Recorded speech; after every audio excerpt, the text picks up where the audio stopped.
Assalamualaikum warahmatullahi wabarakatuh. Berjumpa lagi dengan channel YouTube Doni Nurhamsyah. Bagaimana kabarnya sahabat semuanya? Semoga selalu dalam keadaan baik dan selalu dalam lindungan Allah Subhanahu wa taala. Amin ya robbal alamin. Alhamdulillah, pada kesempatan kali ini insya Allah saya akan membuat tutorial kembali tentang analisis univariat data kategorik. Pada kesempatan kali ini sebenarnya video tutorial ini sudah pernah saya buat tentang analisis univariat secara general, ya, data numerik dan kategorik. Namun pada kesempatan kali ini saya mencoba untuk memisahkan agar sahabat semuanya menjadi lebih mudah lagi untuk memahami maksud dari analisis univariat setiap jenis datanya, baik numerik ataupun kategorik. Untuk analisis univariat yang data numerik sudah saya buatkan pada video yang sebelumnya. Silakan sahabat bisa melihat rekomendasi video yang saya tampilkan di atas layar gadget atau monitor sahabat semuanya. Pada kesempatan kali ini saya akan membuat lanjutannya, yaitu analisis univariat dengan data kategorik. Nanti insya Allah akan saya mulai dari menginput data, kemudian transformasi data, kemudian barangkali mengecek missing data, sampai nanti melakukan analisis univariat itu sendiri. Nah, untuk mempersingkat waktu, langsung saja kita masuk ke data atau skenario data yang sudah saya coba buat. Nah, ini adalah data. Seperti biasa sahabat ya, untuk menginput data sebelum dilakukan analisis, saya rekomendasikan untuk sahabat menginput ke dalam Microsoft Excel terlebih dahulu. Jadi dari kuesioner yang sudah didapatkan dari responden, selanjutnya sahabat buat dulu di Excel sebagai master datanya. Jadi master data ini bisa digunakan nanti sewaktu-waktu begitu ya kalau di Microsoft Excel, dan juga akses untuk membukanya menjadi lebih mudah. Nah, ini adalah data yang sudah saya coba input ya. Ini contohnya skenario data, ada 20 orang data responden. Ini sama dengan data yang analisis data numerik kemarin ya. Namun bedanya adalah di pengkategoriannya, karena sesuai dengan judul video ini, yaitu bahwa analisis data univariat dengan jenis data yang kategorik. Nah, di sini terdapat dua jenis data ya sahabat ya, ada tingkat pengetahuan dan juga sikap. Terkait dengan nomor responden atau nomor urut, ini diabaikan saja. Ini hanya untuk membantu kita memudahkan mengingat ya. Bisa dari coding kuesioner ataupun memang hanya numerik saja gitu ya, nomor penomoran saja. Jadi yang perlu sahabat perhatikan di sini adalah untuk memahami analisis univariat data kategorik, yaitu pada bagian data dan juga pengkategorian itu sendiri ya. Nah, pengkategorian di sini ini saya coba sebenarnya hanya skenario saja sahabat. Nanti ketika sahabat melakukan benar-benar penelitian, silakan sahabat cari kategori ini yang sesuai dengan teorinya. Dan itu biasanya banyak. Atau sahabat juga bisa mencari kategori ini dari instrumen-instrumen yang sudah valid dan juga reliable. Jadi nanti kita bisa melihat nih angka yang dikatakan tinggi itu berapa ya, sedang itu berapa, rendah itu berapa. Nanti kita bisa lihat. Kemudian begitu juga sikap. Kembali lagi bahwa di sini adalah contoh skenario saja untuk membantu kita memahami tutorial ini, gitu ya sahabat ya. Nah, untuk mempersingkat waktu, kita bisa langsung masuk ke SPSS-nya. Jadi yang perlu kita perhatikan ada yang di kategorinya ya sahabat ya. Sekarang kita bisa langsung masuk ke SPSS-nya. Nah, untuk mempersingkat waktu kembali, saya tidak akan menginput dari awal ya sahabatnya. Jika sahabat ingin melihat cara menginput data ini, sahabat bisa lihat rekomendasi video yang saya tampilkan di atas tadi ya. Sebenarnya saya sudah banyak menampilkan tentang input data, dan untuk data ini khususnya ini sudah saya praktikkan di tutorial analisis data univariat dengan data numerik ya, 2 video sebelum ini. Nah, jadi sekarang kita fokus saja untuk mengkategorikannya. Jadi untuk analisis univariat dengan data kategorik ya, yang pertama sama caranya. Kita menginput data numeriknya terlebih dahulu di SPSS ya sahabat ya.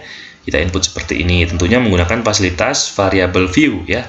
Lihat di pojok kiri layar monitor sahabat semuanya. Nah, kita menggunakan ini ya. Nah, untuk melakukan analisis univariat ataupun analisis apapun itu dengan data-data kategorik, nanti otomatis di poin 3, 4 atau sesuai dengan jumlah variabelnya nanti akan bertambah ya bentuk data kategorinya. Sehingga data numerik ini hanya untuk membantu kita nanti mengkategorikannya gitu ya sahabat ya. Nah, sekarang bagaimana cara kita membuat tambahan variabel di sini dan juga di sini tentang kategori dari sikap dan tingkat pengetahuan? Tentunya caranya berbeda ya sahabat, tidak melalui variabel view ya. Tidak melalui variabel view. Caranya kita bisa menggunakan fasilitas transformasi data. Nah, terkait dengan transformasi data sebenarnya saya sudah mengupas tuntas pada video-video saya yang sebelumnya, atau sahabat kalau belum melihat bisa lihat rekomendasi video yang saya tampilkan di atas layar gadget atau monitor sahabat semuanya. Pada kesempatan kali ini saya akan mencoba juga mempraktikannya tentang melakukan transformasi data, meskipun tidak secara detail seperti video yang khusus pada video-video sebelumnya. Nah, setelah kita menginput, jadi langkahnya adalah setelah kita menginput data numerik ini, kita lakukan dia transformasi data ya. Kita transformasikan kemana sih? Yaitu kita transformasikan ke bentuk yang ini tadi, kategori data. Jadi ini kita perlu ingat ya sahabat ya. Oke, yang pertama misalnya kita ingin mengkategorikan data yang sikap misalnya ya, sikap dulu ya. Oke, kita bisa masuk ke SPSS tadi. Caranya adalah kita menggunakan menu yaitu transform. Oke, bagi sahabat yang membutuhkan bisa dicatat ya. Transform, kemudian sahabat klik yang ini. Nah, di sini ada dua ya, ada record into same variables atau record into different variables. Di sini saya lebih merekomendasikan sahabat untuk menggunakan yang different variable. Sehingga kalau kita menggunakan different variable, nanti data itu akan muncul di sini sahabat ya. Sehingga data numerik ini tidak terganggu. Harapannya apa? Dengan data numerik yang masih ada di sini, kita bisa melihat nanti gitu ya. 58 ini skornya berapa sih gitu ya. Misalnya 59 skornya berapa. Kalau kita menggunakan yang transform kemudian record into same variables, maka dia nanti variabel yang ini akan tergantikan sehingga data numeriknya akan hilang. Jadi nanti dikhawatirkan kita tidak tahu nih data aslinya. Jadi sebaiknya saya rekomendasikan menggunakan yang transform record into different variables ya. Jadi kita klik saja sahabat, transform kemudian record into different variables, kita klik, maka tampilannya akan seperti ini. Nah, kita akan melakukan kategori satu persatu dari variabel sikap dan juga pengetahuan ya. Yang pertama kita akan mencoba mengkategorikan variabel atau data yang sikap ini. Caranya kita klik saja sahabat. Kemudian kita pindahkan menggunakan panah ini ke dalam kotak yang sebelah kanan ini. Di sini ada tulisan sikap, tanda panah, kemudian tanda tanya ya. Nah, ini artinya sikap ini belum dikategorikan dalam data kita gitu ya. Nanti sahabat perhatikan, kalau sudah kita kategorikan maka dia akan berubah namanya. Ya. Kemudian langkah berikutnya setelah kita pindahkan ke kotak yang sebelah kanan, kita harus melabeli atau memberi nama dari tanda tanya ini nantinya gitu ya. Caranya bagaimana? Yaitu kita menggunakan output variables ya. Nah, fungsi output variable ini sebenarnya sama dengan fungsi variable view pada saat kita menginput data ya sahabat ya. Di sini kita berikan nama yang baru. Tadi kan awalnya namanya sikap gitu ya. Di sini kita bisa berikan nama misalnya sikap. Nah, tidak boleh pakai spasi ya sahabat ya di name ini. Jadi pakai underscore boleh gitu ya, atau tidak usah pakai underscore, tanpa spasi juga bisa gitu ya. Jadi sikap misalnya cut gitu ya, singkat saja, tidak usah panjang-panjang. Jadi sikap cut gitu ya. Agar kita tidak bingung, kita bisa labeli ini. Apa artinya sikap underscore cut? Nah, itu pada bagian label kita buatlah artinya. Jadi misalnya artinya adalah kategori sikap. Nah, ini ya sahabat ya. Nah, setelah kita isi, jangan buru-buru kita change, oke? Jangan buru-buru kita change. Kita harus merubah dulu dari value-nya, ya. Value-nya, caranya kita setelah mengisi ini langsung masuk ke old and new values, oke? Klik saja, maka tampilannya akan seperti ini. Nah, tadi kita kembali lagi data sikap, ya. Data sikap tadi kan dia seperti ini ya. Lebih dari 70 itu positif, kurang dari 69,99 itu negatif. Jadi kita inputkan data ini sahabat. Caranya gimana? Karena dia hanya ada dua ya, lebih dan kurang, kita bisa gunakan fasilitas yang ini, sahabat. Range, lowest stroke value. Oke. Di sini kita isikan data yang kurang dari tadi, karena dia lowest ya. Kalau yang lebih dari, kita pakai yang highest nanti. Oke. Nah, kita isi yang lowest dulu. Tadi datanya adalah 69,99. Jadi nggak usah pakai tanda kurang lagi ya, sahabat ya. Nggak usah pakai tanda kurung gini lagi, karena dia nggak akan bisa. Langsung saja angkanya. Jadi 69,99. Setelah diisi ini ya, ini artinya adalah lebih kecil atau kurang dari 69,99. Kemudian pada bagian value, silakan diisi. Ya, misalnya ini 2. Ini coding saja. Nanti akan saya jelaskan maksudnya ini apa. Kemudian setelah diisi value-nya 2, kita bisa add ya. Nah, ini. Lowest stroke 69,99, value-nya 2. Oke. Kemudian tadi yang berikutnya lebih dari 70 ya. Lebih itu artinya highest ya, lebih besar ya. Berarti di sini ketikkan 70. Pada value kita isi 1. Oke. 1 ya. Add. Nah, maka dia data yang lebih dari 70 atau lebih besar daripada 70 atau 70 ke atas gitu ya, codingnya 1. Setelah itu kita bisa klik continue. Nah, setelah kita melakukan perubahan pada old and new values, kita baru bisa melakukan change ya. Silakan sahabat klik change. Nah, maka tadi yang tanda tanya dia akan berubah ya, sahabat ya. Dari sikap tadi yang tanda tanya menjadi sikap cut ya, sesuai dengan nama yang kita buat tadi. Artinya ini sudah selesai. Kita bisa langsung klik OK. Nah, ini adalah output ya. Jadi output ini menggambarkan semua aktivitas kita tadi gitu ya. Nah, maka dia akan muncul seperti ini, sahabat ya. 2 2 2 2 1 1 1. Nah, nanti akan kita jelaskan, sahabat ya. Sekarang kita masuk dulu ke yang pengetahuan. Sekarang kita kategorikan yang pengetahuan dulu ya, sahabat ya. Caranya sama, yaitu transform, kemudian recode into different variables. Nah, ini udah ada sikap, kita hapus dulu ya, kembalikan caranya. Kembalikan. Kemudian kita pilih tingkat pengetahuan, pindahkan ke kanan ya. TP masih tanda tanya, kita berikan nama ya, misalnya TP cut ya. Apa TP cut? Artinya adalah kategori tingkat pengetahuan ya. Nih. Ingat, setelah ini jangan di change dulu, tapi kita ke old and new values. Oke. Nah, ini kita hapus dulu ya, sahabat ya, karena dia berbeda. Kita bisa klik ini remove ya. Kalau tadi kategori pengetahuan tuh udah ini tinggi, sedang, rendah. Nah, ini ada 3 ya, sahabat ya. Kita ingat ini. Kita masuk lagi ke SPSS. Kita mulai dari yang terendah dulu. Kalau terendah berarti sama, sahabat, caranya pakai yang lowest ya. Lowest. Nih, jadi tadi kalau yang kurang dari 69,99 itu rendah ya. Kita beri value 3. Oke, 3 add ya.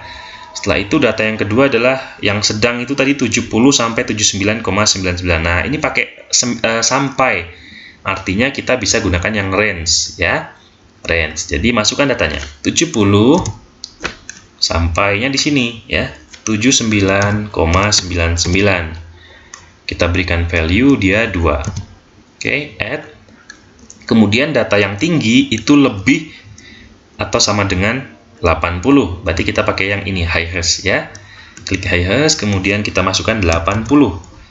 Pada value kita berikan nilai 1. Kemudian kita add ya. Sudah pasti benar ya, sahabat ya, jangan sampai salah pengkategorian ini. Ini adalah momen krusial ketika kita mengolah data-data kategorik. Di sini adalah momen krusialnya.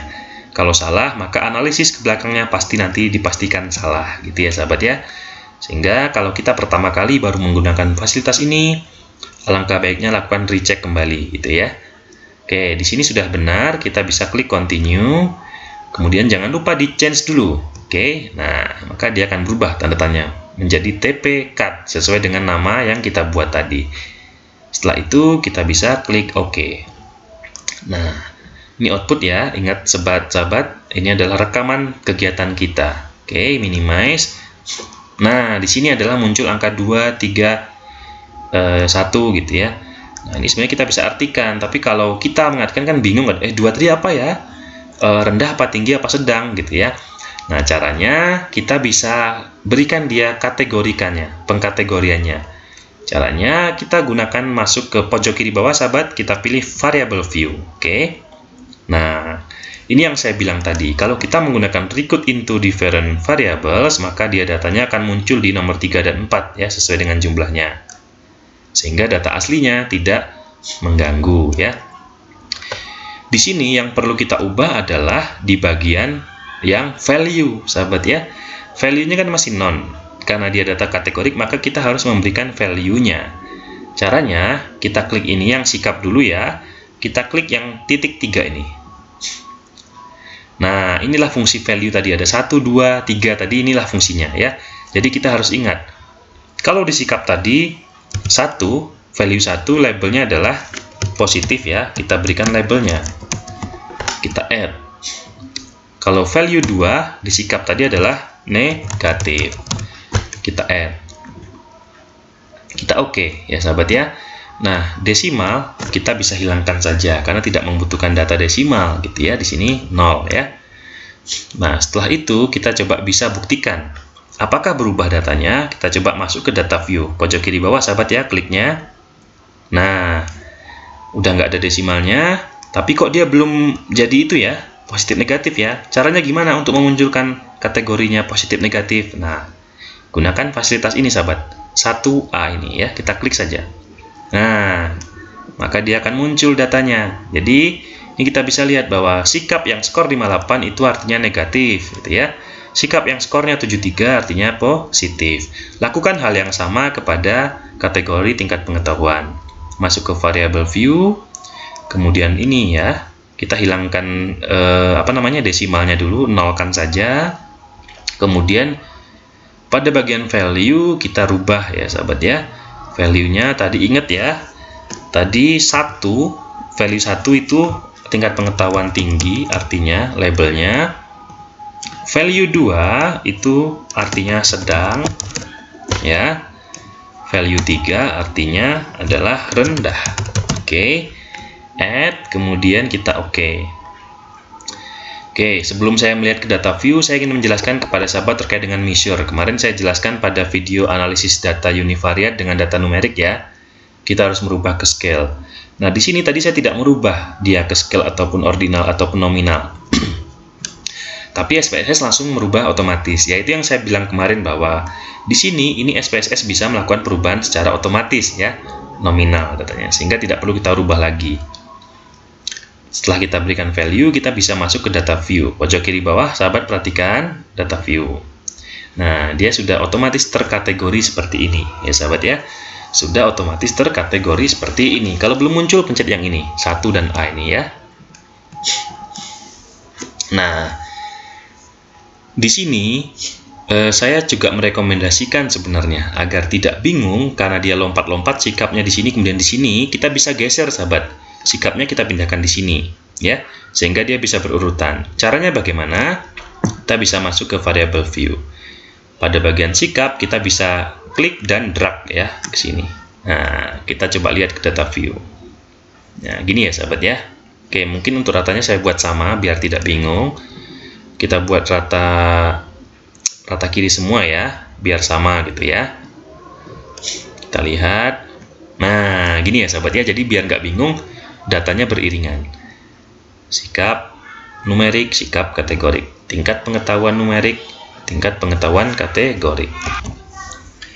Sehingga dengan demikian kita lebih mudah memaknai data ini gitu ya. Jadi misalnya sikap yang skornya 58 itu artinya negatif, kemudian tingkat pengetahuan yang nilainya atau skornya 76,47 ternyata kategorinya adalah sedang. Nah, ini tadi bisa muncul karena kita menggunakan fasilitas yang transformasi data tadi ya sahabat ya. Nah, setelah ini kita bisa langsung melakukan analisis sahabat, sesuai dengan judulnya ya, analisis univariate data kategorik. Caranya masih sama sahabat ya. Untuk melakukan analisis kita menggunakan menu analyze. Oke. Kemudian kita masuk descriptive statistik, kemudian kita pilih yang frekuensi. Oke, klik. Nah, karena kita di sini fokusnya adalah pada data kategorik, maka yang kita ambil adalah data kategorik. Ini ya, sahabat ya. Kita masukkan, pindahkan ke kanan, pengetahuan pindahkan ke kanan. yang data numerik itu kodenya adalah seperti penggaris ya sahabat ya. Kemudian kalau kategorik ya dia lingkaran 3 ini. Seperti yang kemarin juga, pada bagian statistik ini tidak usah dilakukan perubahan, biarkan saja. Oke. Pada bagian chart juga biarkan saja. Setelah kita pindahkan tadi variabel dari kotak kiri ke kotak kanan ya, yang kategori, kita bisa langsung klik OK. Maka dia akan muncul output seperti ini sahabat ya. Kita tunggu dulu sesaat karena dia masih proses menganalisis ya. Maka dia akan muncul seperti ini sahabat ya. Oke, ini adalah output analisis univariat data kategori.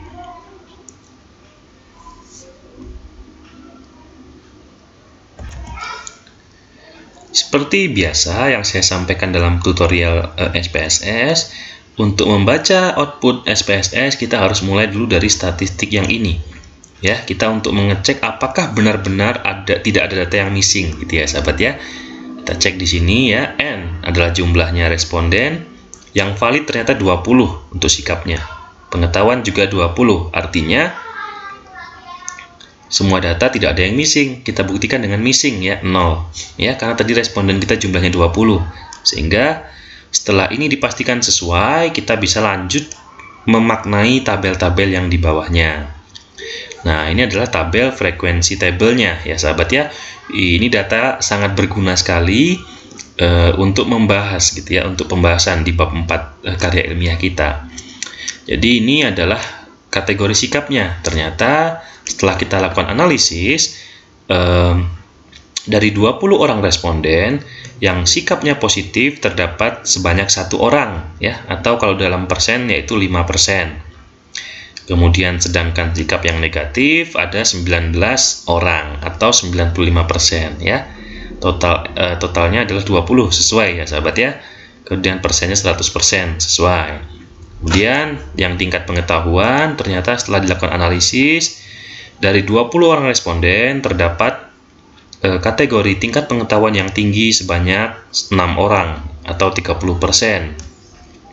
Kemudian yang sedang ada 5 orang atau 25%, sedangkan yang rendah ada 9 orang atau 45%. Totalnya 20 dan juga 100%. Nah, ini sahabat. Data ini meskipun kita lihatnya hanya simple, namun data ini sangat-sangat bermakna ya dalam sebuah karya ilmiah. Nah, jadi setelah kita munculkan data seperti ini, kita bisa save outputnya, atau kalau sahabat ingin menyimpan dia dalam bentuk Word, itu sahabat bisa ekspor ya. Kalau sahabat belum tahu cara mengekspor output, sahabat juga bisa lihat pada video saya sebelumnya. Oke, sudah selesai ya sahabat ya. Sangat mudah bukan sahabat untuk melakukan analisis univariat data kategorik. Caranya hampir sama, cuman kita harus melakukan transformasi data. Begitu ya sahabat ya. Mudah-mudahan sahabat semuanya bisa mempraktikkan cara tentang analisis univariat dengan jenis data kategorik. Mudah-mudahan tidak ada yang bingung terhadap video tutorial ini. Begitu ya sahabat ya. Mungkin sekian dulu video tutorial pada kesempatan kali ini.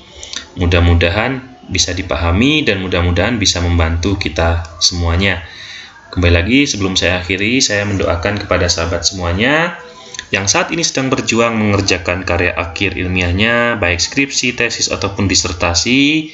Semoga diberikan kemudahan oleh Allah Subhanahu wa Ta'ala. Amin ya Rabbal 'Alamin.